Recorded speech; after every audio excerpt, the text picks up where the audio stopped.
मैं टीचमेंट पर online classes क्यों लेती हूँ? भला क्यों ना लूँ? ये इंडिया का एक लौता प्लेटफॉर्म है जो 100% फ्री है, बिना किसी लिमिट के। और नई शुरुआत करने के लिए इससे बेहतर और क्या होगा? बस एक स्मार्टफोन चाहिए और सुहानी शर्मा की ऑल इंडिया इंग्लिश क्लासेस हो गई शुरू। इसीलिए तो कहते हैं कि टीचमेंट पर टीचिंग आसान है। तो आज ही डाउनलोड करें टीचमेंट, इंडिया का नंबर 1 टीचिंग ऐप। हम आप अपनी छोटी छोटी टेंशन में रोने लगते हैं, दिल दुखी हो जाता है, मन करता है घर छोड़ दें, मन करता है संसार छोड़ दें, मन कहता है परिवार छोड़ दें। लेकिन आपको पता है दुनिया में एक से एक लोग हैं जिन पर इतना दुख है कि अगर वो अपने दुख की चर्चा आपसे कर दें तो आप तो पागल हो जाएं। अब हमारे सबसे ज़्यादा अगर दुखों को लेकर मैं किसी से प्रेरित होता हूँ तो वो हमारे आप सबके सभी के आराध्य भगवान शंकर हैं। कभी आप उनकी ध्यान से अगर उनका पोस्टर देखें या उनकी मूर्ति देखें तो आप देखेंगे कि उनके जटाओं से गंगा बह रही है। जटाओं से गंगा बह रही है। गंगा क्या होती है? ठंडी, शीतल। और उससे जब थोड़ा सा नीचे आते हैं तो देखिए बीच में त्रिनेत्र हैं। त्रिनेत्र का मतलब आग, जलजला। अगर उनकी आंख खुल जाए तो दुनिया भस्म हो जाएगी। उससे नीचे आप आते हैं तो देखिए गले में नीलकंठ, जहर विराजमान है। और थोड़ा सा आप मस्तिष्क में ही देखिए तो एक जगह चांद भी है। गंगा के नीचे चांद है और चांद का मतलब अमृत। एक तरफ अमृत है, एक तरफ विष है, एक तरफ पानी है, एक तरफ आग है। और उसके अलावा गले में देखिए तो सांप है। और देखिए उनका जो प्रिय पुत्र गणेश हैं उनकी सवारी है चूहा। दूसरा प्रिय पुत्र जो उनका कार्तिकेय है उसकी सवारी है मोर। अब मोर, सांप, चूहा ये सब एक दूसरे के जानी दुश्मन हैं। और भगवान शंकर का ही जो सवारी है वो है बैल। और जो माता जी की, माँ भगवती की जो सवारी है वो शेर है। और शेर और बैल भी देखिए एक दूसरे के दुश्मन हैं। और भगवान शंकर अपने शरीर पर क्या मलते हैं? भभूत। और उनके भक्त कितने हैं? सबसे ज्यादा उनके भक्त हैं भूत, जो उनके आसपास हमेशा रहते हैं। लेकिन आपने इतनी चीजों के होते हुए देखिए पानी, आग, जहर, अमृत, सांप, चूहा, मोर, सांप, गंगा, चंद्रमा सारी बैल, शेर, भभूत, भूत, इतने के होते हुए भी आपने कभी भगवान शंकर को टेंशन में देखा? हमेशा वो मुस्कुराते रहते हैं। और हम आप सबको ये प्रेरणा देते रहते हैं कि आप भी विषम परिस्थितियों में कैसे अपने आप को अनुकूल बनाकर मुस्कुरा सकते हैं। तो देखिए ऐसी विषम परिस्थितियां ना आपके जीवन में आई हैं ना किसी के होंगी, लेकिन फिर भी हमेशा उनके चेहरे पर एक अमिट ना मिटने वाली मुस्कान सदा उनके चेहरे पर दिखाई पड़ती है। अंग्रेजी में यही मैं कहना चाहूँगा कि how to live with smile under adverse condition. तो जब एडवर्स कंडीशन हो उनमें भी यदि आप मुस्कुरा रहे हैं तो आप बधाई के पात्र हैं। इसलिए जीवन में अपने आप को हमेशा पॉजिटिव रखें और जीवन में आगे बढ़ने के लिए खुद भी प्रेरित हों और दूसरों को भी प्रेरित करते रहें। तो ये सब मैं आप लोगों को इसीलिए बताता रहता हूं क्योंकि हमारे आप में से बहुत से ऐसे लोग हैं जो कभी कभी दुखी हो जाते हैं। हम खुद दुखी हो जाते हैं और जाहिर सी बात है इंसान है तो कभी ना कभी कोई ना कोई समस्याएं आती रहती हैं। लेकिन जो सबसे बड़ी आदमी की शक्ति होती है वो है आदमी के इथिक्स, आदमी के नियम। तो जीवन में हमेशा आप कभी भी अपने आप को समझौता नहीं करना चाहिए। आपके जो नियम हैं, आपके जो संस्कार हैं, क्योंकि आपके एक गलत कार्य से आपका नाम तो बदनाम होता होता है, साथ में आपके परिवार का, आपके वर्ण का भी नाम अलग होता है। इसी पे एक बार क्या हुआ, एक लड़के ने अपनी माँ से कहा कि माँ मुझे एक काम मिल गया है, माँ मुझे एक ऐसा काम मिला है जिसमें खूब पैसा है, लेकिन मेरा मन गवाही नहीं कर रहा उस काम को करने के लिए। बेटे ने अपनी माँ से कहा कि माँ मुझे एक ऐसा काम मिला है जिसमें बहुत पैसा है, लेकिन मेरा मन गवाही नहीं करता उसको करने के लिए। तो माँ ने कहा, बेटा मैं इतनी पढ़ी लिखी तो नहीं हूँ तेरे उतनी, लेकिन मैं हर सुबह उठने के बाद तुझे जगाने आती हूँ, और जब मैं जगाने आती हूँ तो तू सुकून से सोया करता है और मैं तुझे जगाती हूँ। कभी ऐसा ना हो बेटा कि मैं तुझे जगाने आऊँ और तू जागता हुआ मिले। क्योंकि देखिए, चैन और सुकून की नींद अगर आप चाहते हैं, आप चाहते हैं कि आपके पास कोई टेंशन ना हो, तो आपको अपने इथिक्स जिंदा रखने पड़ेंगे। क्योंकि जीवन में जिसके कोई मोरल नहीं है, जिसके कोई सिद्धांत नहीं है, कहते हैं इंसान और पशु में सिर्फ यही अंतर है कि इंसानों के सिद्धांत हैं और पशुओं के सिद्धांत नहीं हैं। हाँ, ऊपर वाले ने आपको इतना बड़ा ब्रेन दिया है, पहचानना आपको है कि कौन इंसान है, कौन शैतान है। क्योंकि आज के दौर में सबसे मुश्किल काम है इंसान को पहचानना। क्योंकि पहले के टाइम में जो राक्षस होते थे, उनके सर पर सींग होती थी, बड़ी बड़ी दाढ़ी मूछें होती थी, गले में मुंडमाला होती थी, वो दूर से ही व्यक्ति जान जाता था कि ये राक्षस है। जो बड़े खूबसूरत से होते थे वो देवता होते थे। लेकिन आजकल जो खूबसूरत देखने में है, हो सकता है अंदर से राक्षस हो, जो हो सकता है राक्षस दिखता हो अंदर से देवता हो। तो इसके लिए आपको अपने मस्तिष्क का प्रयोग करना चाहिए। और सबसे बड़ी बात, कैसे आप किसी चीज को जान सकते हैं, उससे रिलेटेड मैं आपको कुछ चीजें बताता हूं। एक बार राजा जनक जी थे, आप सभी जानते हैं कि सीता माता के पिताजी राजा जनक, वो महर्षि याज्ञवल्क्य जी के पास बैठे हुए थे, जो बहुत ही पहुंचे महर्षि थे। उन्होंने पूछा कि महर्षि जी, आपसे मुझे एक प्रश्न पूछना है कि व्यक्ति कैसे देखता है, व्यक्ति कैसे देखता है। तो महर्षि याज्ञवल्क्य जी हंसने लगे और उन्होंने कहा कि व्यक्ति सूरज की रोशनी में देखता है। तो राजा जनक जी ने कहा कि यदि सूरज भी ना हो तो, मान लीजिए रात हो, तो उन्होंने कहा कि व्यक्ति चंद्रमा की दृष्टि में देखता है। फिर उन्होंने कहा यदि अमावस की रात हो, चंद्रमा भी ना हो, तो फिर व्यक्ति कैसे देखेगा। तो उन्होंने कहा कि व्यक्ति आवाज की दृष्टि से देख सकता है।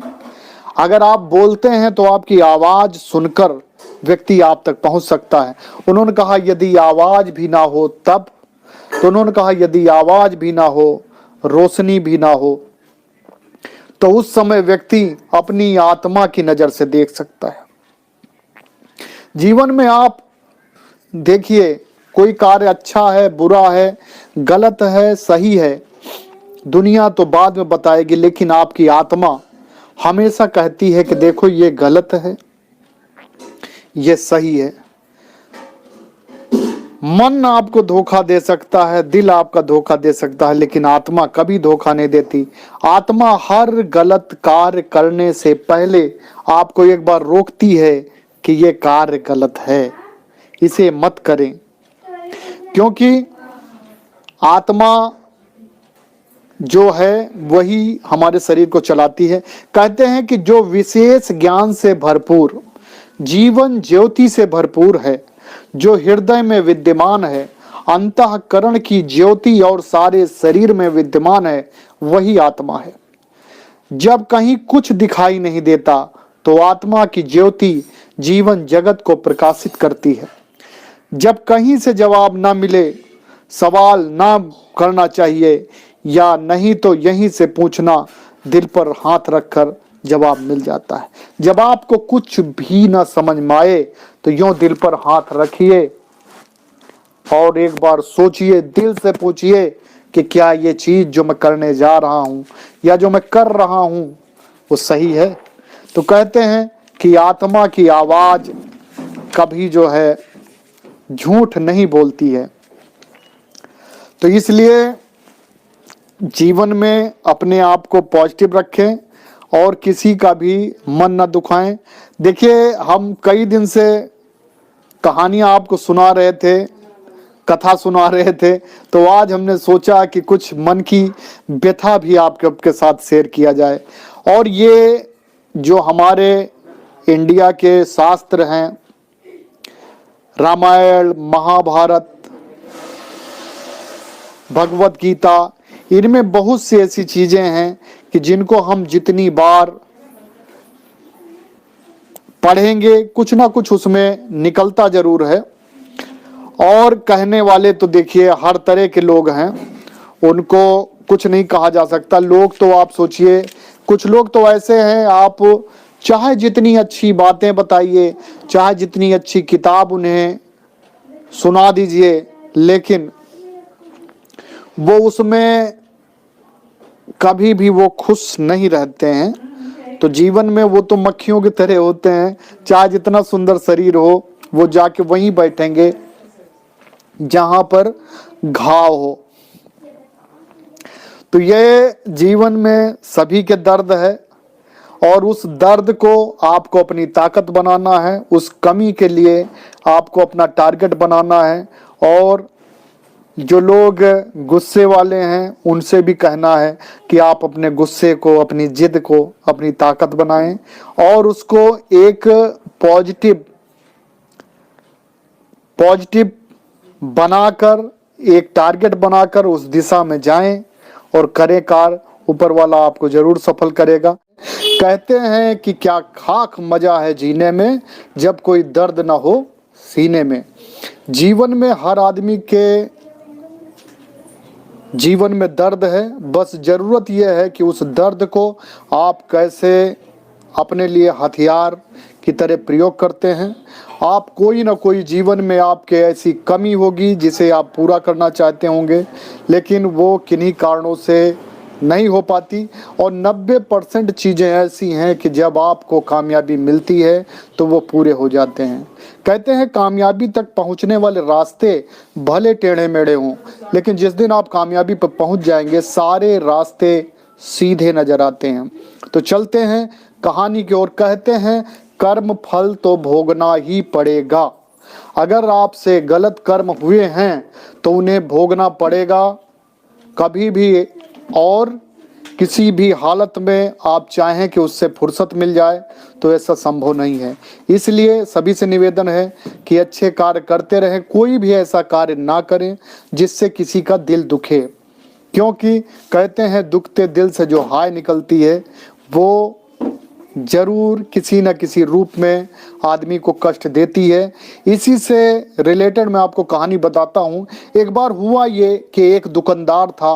अब आपको पता है दुकानदार यानी कि मालिक, और मालिक का जो मैनेजर था वो उसको इतना ज़्यादा गुस्से में उसने डांटा, बड़बड़ाया, बहुत ज़्यादा बड़बड़ाया, डांटा, जलील किया। वहाँ से मैनेजर का मूड इतना ज़्यादा खराब था, लेकिन मैनेजर क्या करता, घर आया, उसने सारा गुस्सा अपनी बीबी पे उतार दिया। बीबी इरिटेट हुई। बीबी क्या करती, आदमी को कुछ कह नहीं सकती थी, उसने अपने बड़े बेटे को 2 चांटे मारे। बड़ा बेटा भी इरिटेट हुआ, वो क्या करता, किसको मारता। तब तक देखा उसके बगल में उसका छोटा भाई बैठा हुआ था, उसने उसको एक तमाचा मारा। अब छोटा भाई ने देखा उसका कोई छोटा नहीं, लेकिन अब चक्कर टेंशन तो थी ही। वो घर से बाहर निकला, एक कुत्ता टहल रहा था, उसने उस कुत्ते को मारा। और उस कुत्ते को भी जब मारा तो कुत्ता भाग के एक आदमी को कुत्ते ने काट लिया। और पता है वो आदमी कौन था? वो आदमी वही दुकानदार था जिसने मैनेजर को डांटा था। तो देखिए, जहां से कर्म चले पहुंचे वहीं। दुकानदार ने मैनेजर को डांटा। वो निगेटिव एनर्जी जब उधर से चली और वो स्टेप बाय स्टेप कुत्ते के द्वारा उसी दुकानदार तक पहुंच गई। तो कहने का मतलब यह है कि कर्म फल तो भोगना ही पड़ेगा।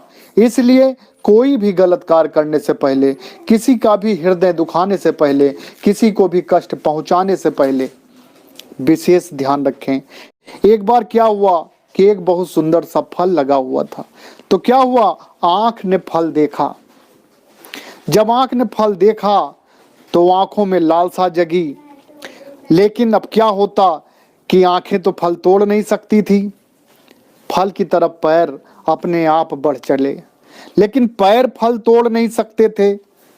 तो फल की तरफ हाथ लपका, हाथ ने फल तोड़ लिया, लेकिन हाथ खा नहीं सकता था। हाथ ने मुंह में रखा, मुंह ने खाया, मुंह जो है फल अपने मुंह में नहीं रख सकता था। उसने खा के वो पेट तक पहुंच गया और पेट में चला गया। तब तक वहां का जो माली था उस बगीचे का, उसने देखा और उस व्यक्ति को दौड़ाया और उसकी पीठ पर 4 डंडे मारे। पीठ बोली, हाय मेरा क्या कसूर था। लेकिन उसी टाइम क्या हुआ कि जब पीठ पे डंडे पड़े तो आंख से आंसू निकल आए, क्योंकि कसूर इन्हीं आंखों का था। फल को सबसे पहले देखा किसने था, उन आंखों ने देखा था। और आखिरी में स्टेप बाय स्टेप नंबर उसी का लगा। इसलिए आप अगर सोचें कि आप कर्म फल से कभी बच सकते हैं तो ऐसा नहीं है। वो कहीं न कहीं आके आपको झेलना पड़ेगा ही। लेकिन इसके साथ ही एक बात हम आपको कभी दोबारा से समझाते हैं कि देखिए 2 तरह की गलतियां होती हैं। एक गलती होती है आदमी जानबूझ के करता है, और एक गलती होती है होशियार से होशियार आदमी से। जाने अनजाने में कोई न कोई गलती हो जाती है। तो इसलिए ध्यान रखें, ऊपर वाले को ध्यान करते रहें, उससे माफ़ी मांगें। यदि आपसे गलती हुई है तो वो ज़रूर आपके गलतियों को क्षमा करेंगे।